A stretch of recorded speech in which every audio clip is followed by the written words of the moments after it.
fi odaa bultum keessatti hawaasni hanqina tajaajila ibsaa fi hidhaan dararamaa jiraachuun himame. Gabaasa qindaa'eef jaal yaadannoo Oromiyaa.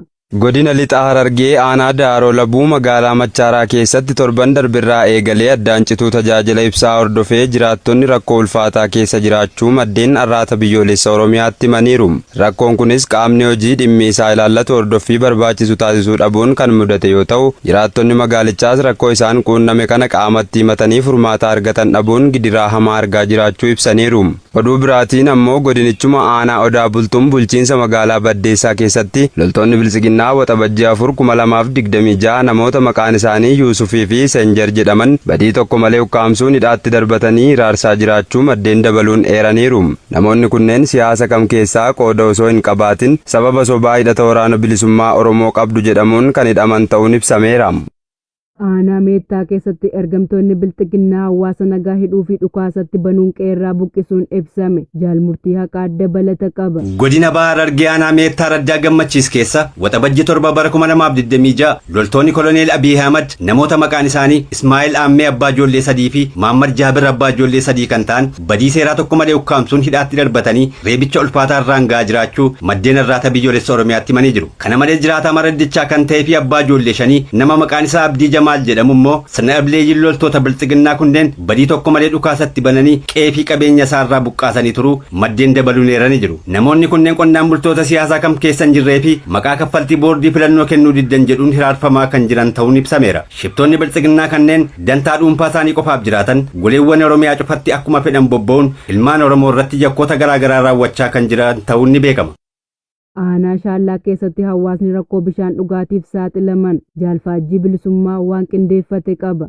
Godina Arsii Lixaa aanaa Shaallaa ganda Sinqellee Gooriitti sababa hanqina jaleewwan bilxiginnaan jiraattonni rakkoo bishaan dhugaatiif saaxilamanii jiraachuu ONM jiraattota irraa odeeffate. Murni annaa fi saamicha geggeessanii dinagdee uummataa quucarsuu irratti bobba'an jaleewwan bilxiginnaa maqaa bishaan dhugaatii isiniif galchina jedhuun jiraattota hundarraa qarshii 6,000 dirqamaan guuranis hanga ammaatti adeemsisaa dhibbantaa tokkollee kan hin eegaliin jiru ta'uu jiraattonni gandichaa arraata biyyoolessa Oromiyaatti himaniiru. Akka jiraattonni gandichaa himanitti lukkeeleen bilxiginnaa qooda baajata baasanii hawaasaaf bu'uuraalee misoomaa guutuu qaban waggaa darbe keessa maqaa bishaaniin qarshii hawaasarraa humnaan walitti qabuun waliif qoodanii giiphii dhuunfaa isaanii keessa galfachuu eeraniiru. Rakkoo gama bishaaniin isaan mudate yeroo adda addaatti qaamolee mootummaa caasaan jiran hanga godinaatti iyyatanis ifatamanii ofirra deebi'uu malee deebii waaraa tokkollee dhabuun karaa fagoo deemanii burqaa lagaa waraabanii dhugaa kan jiranii fi kanaan walqabatee dhukkuboota qulqullina dhabuu bishaanii wal qabatanii dhufaniin miidhamaa jiraachuun isaanii ifoomeera.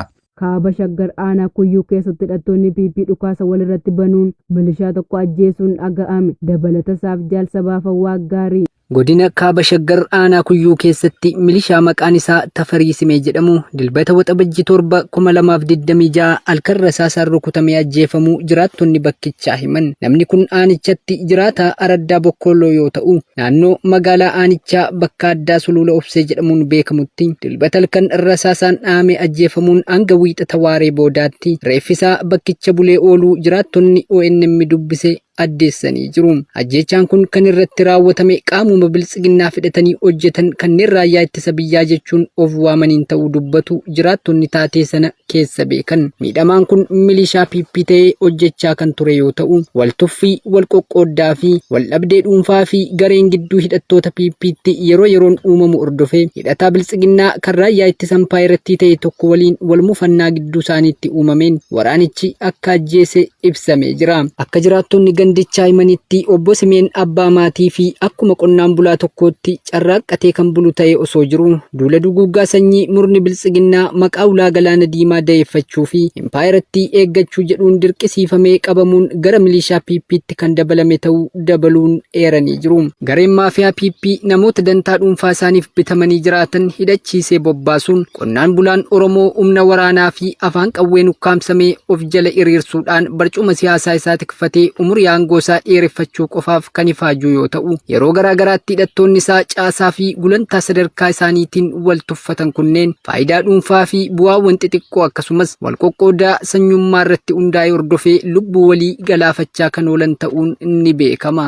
Raashiyaan naannoo Yuukireen Kaarkiivitti raawwatte namoota 3 galaafate. Guutuu gabaasichaaf jaalwabii biyyaa. Haleellaa Raashiyaan naannoo kaaba bahaa Yuukireen Kaarkiif keessatti raawwatte namoota 3 ajjeesuu fi 10 madeessuu bulchaan ishee kaleessa ganamaa beeksaniiru. Diinni magaalaa Chugiyyiif rukuteera. Namoonni 3 ajjeefamaniiru jechuun bulchaan naannoo Kaarkiif Oleeg Seengaabuuf telegiraama irratti barreesseera. Tarkaanfiin kun ibidda kan kaase yoo ta'u, yoo xiqqatee konkolaataa 18 irratti miidhaa geessiseera. Gamoolee mana jireenyaa abbaa darbii hedduu qaban keessatti foddaan afuufamee ba'eera. Fuulli gamoos miidhameeraa jiran Seengaabuuf addatti kantiibaan magaalaa Kaarkiif Igor Tereekoof magaalaa isaanii keessatti namoonni 10 madaa'uu isaanii gabaaseera. Haleellaan guyyaa guyyaan Raashiyaan lubbuu namoota nagaa galaafattu ji'oota darban keessa cimee kan dhufe yoo ta'u, Yuukireen haleellaa diroonii mataa isheetiin daraan naannoo Raashiyaa keessa rukutteetti. Kunis irra caalaa dhaabbilee waraanaa fi anniisaa irratti kan raawwatame ta'uu ibsiteetti. Akka tilmaamni UN baatii ebilaa keessa maxxanfametti ergaa Raashiyaan guraandhala 2022 weerara ishee eegalte as yoo xiqqate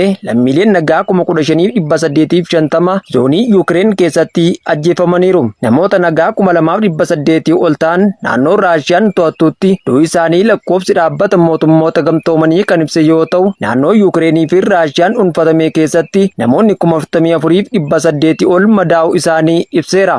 Doobbaa keessatti hidhattoonni Sumaalee dargaggoo Oromoo tokko ajjeesuun saamichas raawwatan. Jaarsa Baafan Waggaarii dabalata qaba. Godina Lixaa Harargee aanaa Doobbaa Araddaa Biyyoo Jannataa jedhamu keessatti waxabajjii 7 2026 hidhattoonni Somaalee dargaggoo Oromoo maqaan isaa Shahidii Mahammad Hasan jedhamu bakka inni loon tiksaa jirutti rasaasatti roobsanii haala suukanneessaa ta'een ajjeesanii gatuu maddeen arraata biyyoolessa Oromiyaatti himan. Dargaggoo kana erga ajjeesanii boodas loowwan isaa 6 fi loon 32 ammoo kan qonnaan bultoota biroo ooffatanii deemuun ibsamee jira. Haaluma wal fakkaatuun hidhattoonni Somaalee kunneen bara darbes abbaa dargaggoo Shahidii obbo Mahammad Hasaniin akkuma mucaa isaa osoo inni horii tiksaa jiru rasaasaan ajjeesanii loon 70 fi harroota 20 jalaa ooffatanii deemuu maddeen dabaluudhaan eeranii jiru. Murni bilisiginnaa bu'aa siyaasaaf jecha uummata jaalalaa fi tokkummaan waliin jiraachaa har'a ga'e gidduutti summii jibbaa facaasuun yeroo adda addaatti hidhattoota ollaa uummata Oromoo irratti dulchisuun miidhaa ulfaataa geessisaa kan jiru ta'uun inni beekama. Aanaa Gudayyaa Biilaa keessatti loltoonni faashitii fi mana barumsaa tokko mooraa waraanaa taasifatanii qabeenyas mancaasaa jiraachuun ifoome. Gabaasa kanaaf Jaalmurtii Haqaa. Godina Bahaa Wallaggaa aanaa Gudayyaa Biilaa ganda Walee Leemmuu keessatti loltoonni maafiyaa bilxiginnaa mana barumsaa tokko mooraa waraanaa taasifatanii qabeenya mana barnootichaas mancaasuu jiraattonni ONN dubbisaddeessan. Loltoonni amala waraanummaa hin qabne kunneen waxabajjii 6 bara 2026 mana barumsaa sadarkaa lammaffaa Biilaa keessa qubachuun mana kuusaa galmee barattootaa fi barsiisotaa afaan qawween haqaaquun cabsanii seenanii waraqaa fi kitaabilee achi keessa jiran afatanii irra buluu jiraattonni gandichaa arraata biyyoolessa Oromiyaatti himaniiru. Haalli kunis barattootaa fi barsiisota akkasumas hawaasa naannichaa kan mufachiisee fi yaaddessa yoo ta'u, ragaaleen barattoota barsiisotaa fi mana barumsichaa loltoota faashistii biltsiginnaan jalaa dhoqqeetti makamuun qabxiin barattootaa jalaa badee kan jiru ta'uun barameera. Loltoonni faayidaa argatan gidduu galeeffachuu malee hawaasichaa fi yaada gaarii tokko hin qabne waraanni goolessituufii fi qooda meeshaalee mana barumsaa fi dhaabbilee hawaasaa dhaloonni kunuunsee asiin ga'e eeguu qaban buufata waraanaa godhatanii mancaasuun daba seenaa fi seerri hin daganne guyyaa guyyaan raawwataa jiru. Aanaa Ayiraa keessatti mormi maafiyaa fi jiraattota doorsisuu fi iraarsuu ammeessan. Dabalata isaaf Jaaljiksaa Sirnaa. Godina Lixa Wallaggaa aanaa Ayiraa bulchiinsa magaalichaa ganda duwwaa tokko keessatti murni maafiyaa bilxiginnaa gaafa waxabajjii 7 bara 2026 hawaasa mana amantaatii waaqeffachaa turan addaan kutanii dhaabsisuun sababa meeshaa keenya isintu qeerroo fudhachiise jedhuun haala ulfaataan doorsisaa ooluu maddeen arraata biyyoolessa Oromiyaatti himan. Sababa doorsisa kanaan kan ka'e qabsaa'otni ilmaan sabaa qeerroon bilisummaa Oromoo gandichuma bakka addaa Dooyyoo jedhamutti milishaa maqaan isaa Qabbannaa Goosee jedhamu shakkiin yookaan cuupheedhaan waraananii meeshaa inni hidhatee ittiin lammii isaanii gidirsuu qawwee akaamaa tokko irraa kan hiikkatan yoo ta'u taatee kanarraa ka'uun gara jabeeyyiin ergamtoota bilxiginnaa kunniin gaafa waxabajjii 7 bara 2026 hawaasa waaqeffannaa irra jiru dhaabsisanii mana amantaa keessaa gadi yaasuun bakka tokkotti walitti qabanii isin waraana bilisummaa Oromoo waliin hidhata waan qabdaniif qawwee keenya milishaa irraa fuusiftan jechuun uummatatti dhaadachaa turuu fi dabalataanis kanaaf tokkoon keessan maallaqa qawwee keenyaa kaffaluu qabdu jechuun jiraattota doorsisanii xiinsammuu dhiphisaa akka oolanis maddeen dabaluun ONN itti himanii jiru. Humnoonni badii bilxiginnaa aanichatti yeroo garaagaraa sababa waliin isaa hin beekamneen hawaasa doorsisuu, hiraarsuu fi bifa dhokataa ta'een shororkeessanii saamuun ofii ammoo ittiin badhaadhanii jiraachuu baran kunniin maqaan isaanii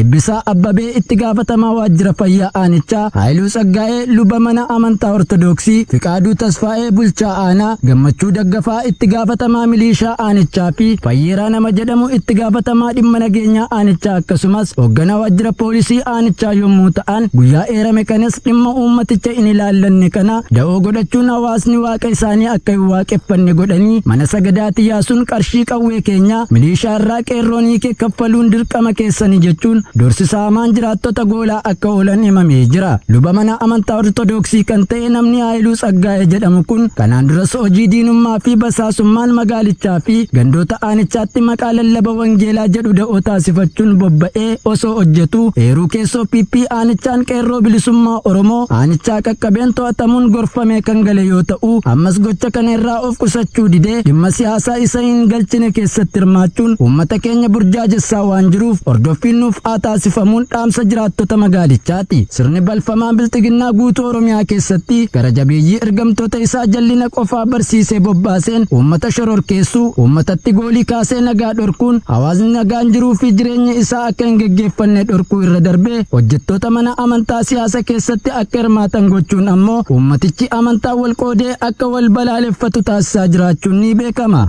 Aanaa Dibaat keessatti dhukkeeleen bilisiginnaa hawaasa nagaa mandhaatti dararaa jiraachuun himame. Gabaasa qindaa'e Jaalfalmataa Lammii. Godina Matakkal Aanaa Dibaat bulchiinsa magaalaa Gaalesaa keessatti waraanni faashistii bilxiginnaa qonnaan bultoota maqaan isaanii Kaffaalee Baqqalaa, Shaambal Garbaa, Habtaamuu Tasammaa, Faqqadaa Amsaaluu, Dassaalee Waaqjiraa fi Mul'ataa Baqqalaa jedhamanii fi kanneen biroo 40 ol ta'an maqaa waboo deeggartu jedhuun baatii 4 fi isaa ol badii tokko malee mana waajjira poolisii aanichaa keessatti darbachuun dararaa jiraachuun jiraattonni gandichaa har'aata biyyoolessa Oromiyaatti himaniiru. Jiraattonni kunneen Oromiyaa Naashinaal Miidiyaaf akka himanitti deeggartoonni siyaasa nam-tokkee Koloneel Abiyyi Ahmed qonnaan bultoota deeggarsa qaama siyaasaa kamuu hin qabne sababa Oromummaa isaaniin qofa sarbamanii manadhaatti akka darbataman himuun aanichuma gandoota garaagaraa keessattis yakki dhiittaa mirga dhala namaa akkasii babal'achuun hawaasa nagaa lakkoofsaan 150 ol ta'an badii tokko maleedhanii dararaa jiraachuu himaniiru. Murni saamtota bilxiginnaa sadoo dhuunfaa isaanii guuttachuuf oliif gadi kaatan goleewwan Oromiyaa cufa keessatti waadaa uummataa isiniif hojjenna jedhan nyaatanii abbaa gamoo fi konkolaataa ta'uun duroomanii umurii aangoo siyaasa bittaa isaanii keessatti garuu jaarraa tokko oliif ilmaan Oromoo saamuun diinagdeen quucarsanii mirga jiraachuu sarbuun duguuginsa sanyii irratti raawwachaa jiraachuun isaanii beekamee jira. Kaawuniin riqichi aaraan laga Deetirooyit qaxxaamuru Tiraamp doorsisee ni banamaa jedhe. Jaargoor addunyaa dabalata qaba. Riqichi aaraan Kaanadaan ijaaramee laga Deetirooyit ce'uu pirezidaantii Ameerikaa Doonaald Tiraamp cufuuf sodaachisaa turan yeroo dhiyootti akka banamu ministeerri muummee Kaanadaa Maark Kaarnii kibxata kaleessaa ibsanii jiru. Riqicha idila addunyaa Goordiyee Hoowu kan Kaanadaa fi bulchiinsa Ameerikaa Miichigaan waliin ta'ee jimaata dhufu kan gaggeeffamu yoo ta'u riqichi mataan isaa dhuma baatii kanarratti sochii tiraafikaa banama jedhamee eegama. Ji'a guraandhalaa keessa Tiraamp Kaanadaan yoo xiqqaatee walakkaa abbummaa riqicha kana mootummaa federaalaa Ameerikaaf akka kennituu fi gaaffiiwwan biroo hin ibsamne irratti akka waliigaltu gaafatanii jiru. Riqichi Windsor, Ontaariyoo fi Deetirooyit kan wal quunnamsiisu yoo ta'u Kaanadaa fi Ameerikaa gidduutti ujummoo dinagdee murteessaa ta'uu kun jalqaba bara kanaa ni banama jedhamee eegama akka ture odeeffannoon marsariitii pirojektichaa ni mul'isa. Riqichi kun kan moggaafame Hoowu nama guddaa Kaanadaa du'aan boqote kan bara dorgommii 25 Deetirooyit Reed Wingis waliin dabarsee ture. Ifaadha riqichi dhuma torbee kana irratti